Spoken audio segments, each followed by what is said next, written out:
All right, welcome back, or welcome to, I should say, Money Chat Now. I am your host, Larry Steinhouse, and today is October 14th, 2021. Look, I'm telling you right now, I've told you every single day, hit that share button right now. The one that's next to you on the bottom of the screen over there, hit the share button, share it on your page, let everybody watch this. Come on, this is great stuff. I'm doing a lot of work here. Let everybody share it, let everybody enjoy it, let everybody enjoy my voice, and come on, this suit is awesome, man. Share it, will you? And also, of course, like it too, so I know you like it. I only had 2 likes yesterday. I'm thinking you guys don't like the show. Of course, you can comment live during the show on YouTube and Facebook and LinkedIn and Twitter. So please make comments too, because I love to see them. And don't forget to subscribe to the YouTube channel and like the Money Chat Now page on Facebook. I'm not done with the advertisements. There's one more. Money Chat Now is also brought to you by Investor Schooling. And of course, you can attend a complimentary class Thursday. Actually, that's tonight, by going to investorschooling.com, and there you will learn about real estate investing and stock options trading from those who do it every day. All right, so on today's show, we're going to be discussing the market update. Ooh, what a nice day it was, too. We're going to be talking about some good bank earnings. We're going to be talking about China and LinkedIn. We're going to be talking about the fact that foreclosures are up, or are they? We're going to be talking about Boeing's troubles. The FDA approves the booster, and then we're going to talk about what's going to happen next. All right, it was a really good day today. Wow, the Dow actually finished 535 points up. Woo! Finally, it's just so awesome. It's also a great sign. I think it'll be a great sign that earnings season will continue. But if you remember, I've said this before, I really believe it's going to be the last great earnings season. So be careful as you start going into past earnings season. It may not be that great. S&P is also up about 74.5 points, and the NASDAQ, wow, 251 points it's up. That's an awesome, great day for the NASDAQ. All right, so today we had earnings reports from Wells Fargo Bank and Bank of America. And it's interesting because Wells Fargo jumped, actually the earnings jumped 59%. That's fantastic. Citigroup's income climbed 48%. Morgan Stanley's profits actually increased 36%. This is all good news, folks. This is great news obviously for the banks, but of course you need to understand that it's also great news for the economy, at least for now. And look, these are great numbers. In fact, BAC stock, or Bank of America stock, hit new highs that it hasn't seen, you ready? Since 2007. Wells Fargo stock is hitting numbers that it hasn't seen since 2014, before all of its troubles, and Citi is hitting numbers that it hasn't seen in a very long time as well. Now, interestingly enough, I don't know if you remember in 2008 when Citi dropped, it had dropped down to $1. It was so bad it dropped down to $1, and I remember buying it. I remember learning, buying some stock options on it, making a lot of money on it. Now Citibank is doing pretty well. In fact, it's let me just see real quick what it is. I mean, it's at 70, which is pretty interesting. But from $1 at the time that I'm talking about, it rose to around $5 or $6, and then after years, it had a 10-to-1 reverse split. So it's actually more like it's at 7 now compared to when it was at $1, which is pretty wild. But if you take a look, and I don't know if I can put the chart up fast enough because it's I didn't warn my producer I was going to put this up. But if you take a look at Citibank chart, you might actually see like an all-time high of Citibank chart. It's amazing because the all-time high of Citibank chart is right around.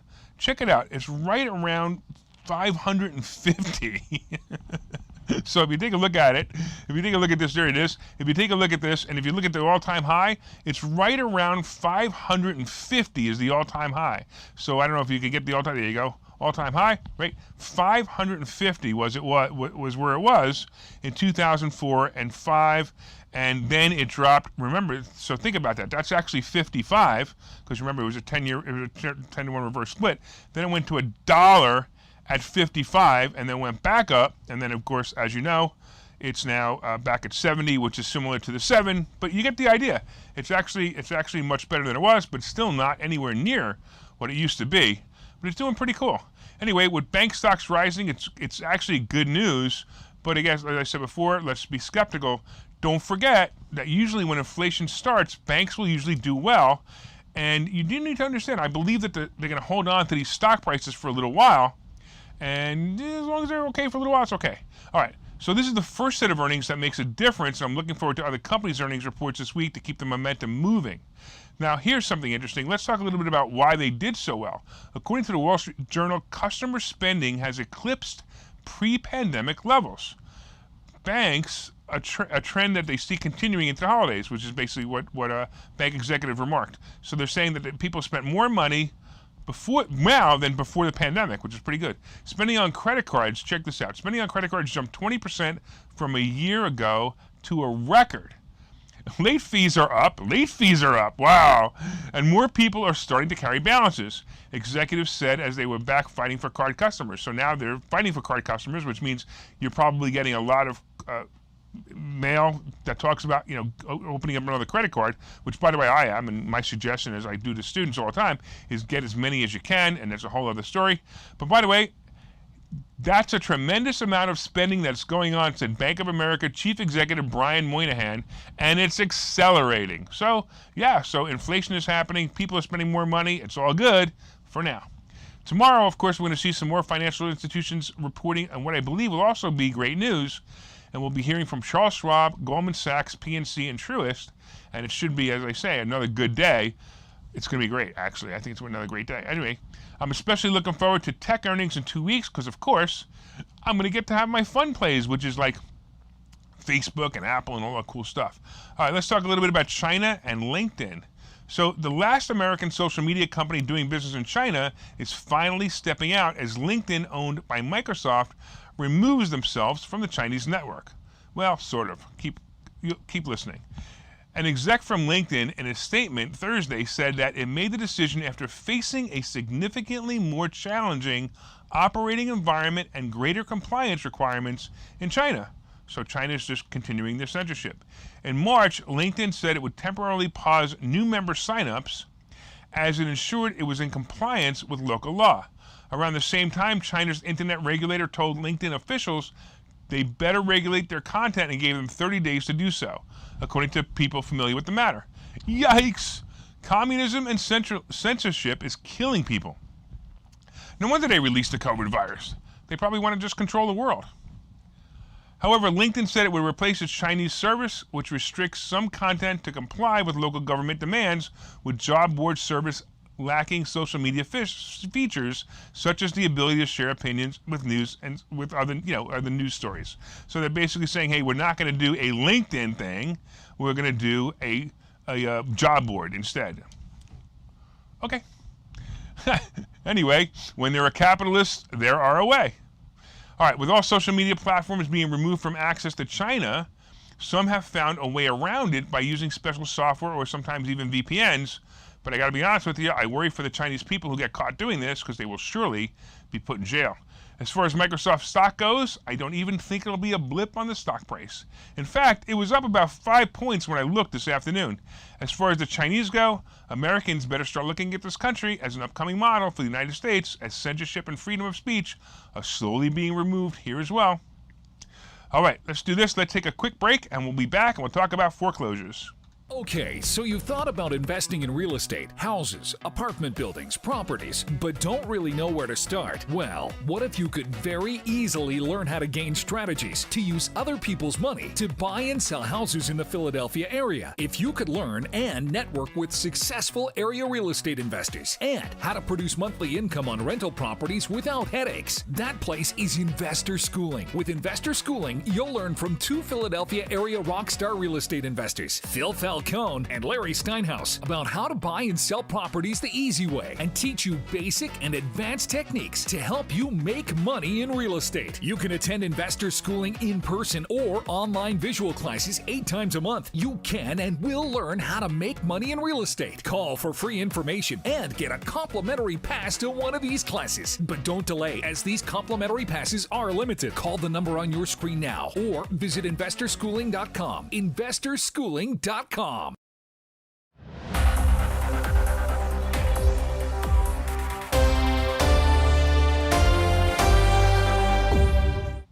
Welcome back to Money Chat Now. I'm your host, Larry Steinhouse, and we talked a little bit about China and censorship and LinkedIn, and we talked about great bank earnings. That's awesome.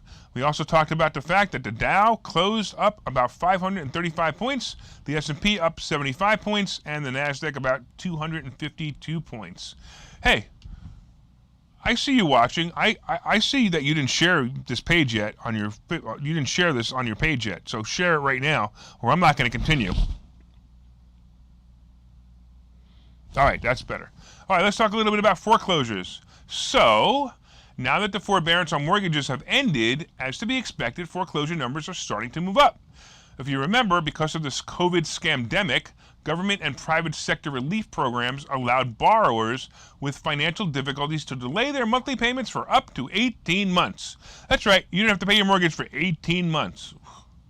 Mortgage lender began the foreclosure process on 25,209 properties in the third quarter, a 32% increase from the second quarter. On a year-over-year basis, it's a 67% increase from the third quarter of 2020, according to a mortgage data firm. Now, I'm a little confused, right? If there's a foreclosure moratorium, why isn't it up, infinite percentage? But all right, it doesn't matter. Of course, it sounds high. However, while the increases in foreclosures are dramatic, they are coming off extreme lows that were created by the forbearance programs. New foreclosures, also known as starts, usually number around, get this, 40,000 per month. They usually are around 40,000 per month. And if you remember, I just said that they're 26,000 right now. They fell to as low as 3,000 to 4,000 in the first year of the pandemic when forbearance programs were in full force. So basically, to wrap it up, we're still way below historic foreclosure numbers, which is good news for many Americans, but not so good news for us real estate investors who might be looking for a good deal. And by the way, if you're in foreclosure, reach out to me. I'll buy your house and save your credit. All right, I just had to do it. All right, some landlords also fell into the trap when their tenants stopped paying and an eviction moratorium was put in place. Many didn't know about government programs to help them and suffered through this. Oh, that was rough. We were teaching that for a while. Landlording isn't always fun, but it can certainly be rewarding. Oh, by the way, if you hate your real estate because of a deadbeat tenant, you can go to www.ihatemyrealestate.com and I will buy your house. Again, I couldn't resist. All right, let's talk a little bit more about what's coming up. All right, hold on. I'm completely lost here. I have no idea where I am right now because somebody laughed in my ear. Don't you just love when that happens? I love when that happens too. All right, so let's go to. I don't even know where I'm going to go to. You know what? I'm supposed to go to a commercial right now, but I'm not going to go to a commercial right now because I'm actually going to figure out where I am right now and make it look like I actually know what I'm doing here. Because if it doesn't look like I know what I'm doing, then you guys won't watch the show, right? Did you share the program yet? Because if you didn't share the program yet, I'm going to be in a lot of trouble trying to figure out where I am right now. All right, let's talk a little bit about Boeing. Can you guys tell? I just found my place. So Boeing is in trouble again. Of all the airline industry stocks today, Boeing was the only one down. And basically, it was because they're having more troubles as a series of production slip-ups have delayed aircraft deliveries and drawn increased U.S. government scrutiny. Increased U.S. government scrutiny. I love words like that. All right, apparently the new problem involves certain titanium parts that were weaker than they should be on the 787s built over the past 3 years. Look, hold on a second. I just want to read this again. The new problem involves certain titanium parts that were weaker than they should be on 787s built over the past 3 years. I don't know about you, but I'm not going to get into a 787. Anyway, the finding is fresh evidence that the plane maker is still trying to fix its manufacturing operations despite a nearly 2-year push by Chief Executive David Calhoun to restore Boeing's reputation for building quality jets. In addition, the Federal Aviation Administration is investigating Boeing's quality controls. They're basically saying their titanium isn't strong enough. All right, anyway, the company acknowledged it has solved the problem of junk left over from the production process, such as 2 empty tequila mini bottles found in September on a new Air Force One jet under construction. All right, everybody laugh together. They found 2 tequila mini bottles in a new Air Force One jet under construction. Why? What's going on? Did Joe Biden drink these before he even got the plane? Is that what happened? I don't understand this. It's hysterical. 2 tequila mini bottles. First of all, if the plane's not even in service, where did the mini bottles come from? Did they have mini bottle service already? I'm sorry, but sometimes the news makes me laugh. All right, a Boeing spokesman said that the company is. Are you allowed to say spokesman, or do you have to say spokesperson or spokes them they? I don't know. So the company is making progress on improving production and is raising its own standards despite operational interruptions. We have strengthened our focus on quality and consistently encourage all members of our team and supply chain to raise any issues that need attention. Like tequila bottles, I guess. All right, anyway, the spokesperson said when issues are raised, that's an indication that these efforts are working. I'm not even going to go there. All right. A list of problems that have been in the news in the past include crashes, software glitches, and of course, as we mentioned, tequila. Do I think this is going to be a problem in the future? Probably not for the stock. But as any company goes, in this new no employee care times that we live in, problems in production and small incidents will certainly continue. All right. I also think BA is a play below 215. It came pretty close. It was at 217, and I think they're going to bounce back pretty quickly after earnings. Let's talk quickly about the booster. The FDA this afternoon approved the booster shots for people who are elderly and at high risk. If you remember earlier this week, it was reported that FDA felt that people did not need the booster. I quickly questioned whether the scientists in the FDA were not getting paid enough by special interests or if they didn't think they would be threatened. Well, we'll never know what really changed their mind and what had them vote as it being a good idea to approve the booster for Moderna. But there you go. After Moderna's unanimous vote Thursday, committee member, check it out, Dr. Patrick Moore said the data the company submitted for authorization of a booster shot. Wait, I'm sorry. I got to read this slowly. The data the company submitted for authorization of a booster shot was not well explained. Added he voted yes more on a gut feeling. The data is not strong, but certainly going in a direction that supports this vote. I got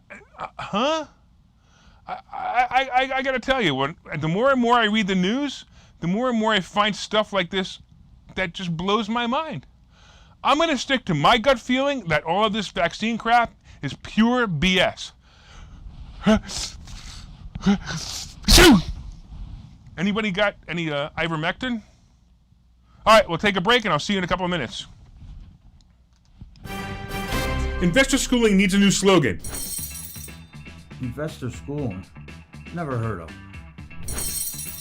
Investor schooling? Never heard of. Investor schooling? Never heard of them. Any suggestions? Phil? Investor schooling. We never heard of you either. Investor Schooling. We never heard of you either. Register for a free class at investorschooling.com. Investor schooling. Those guys are everywhere. Investor schooling? Those guys are everywhere. Investor schooling? Those guys are everywhere. Investor Schooling. Those guys are everywhere. Register for a free class at investorschooling.com.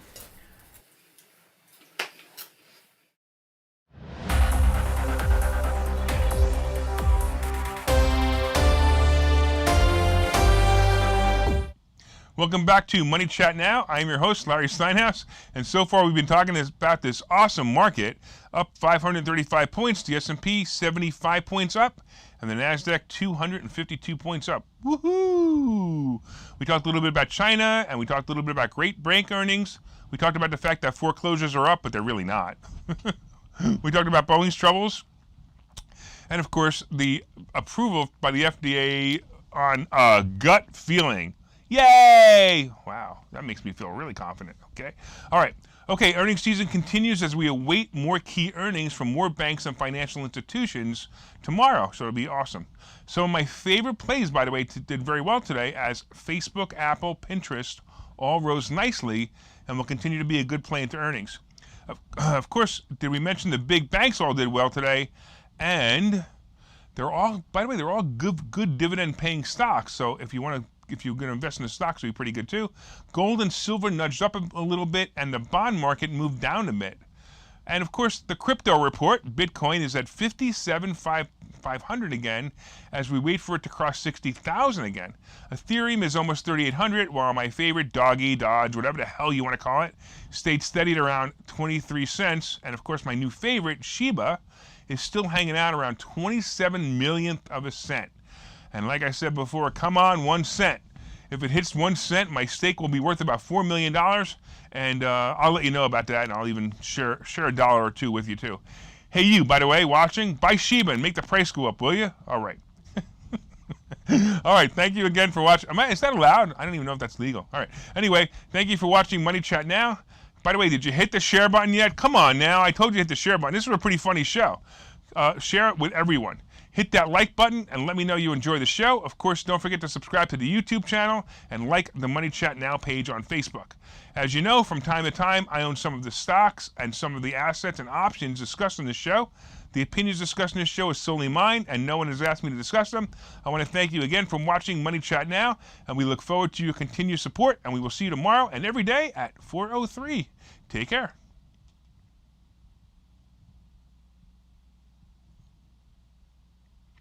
Take care.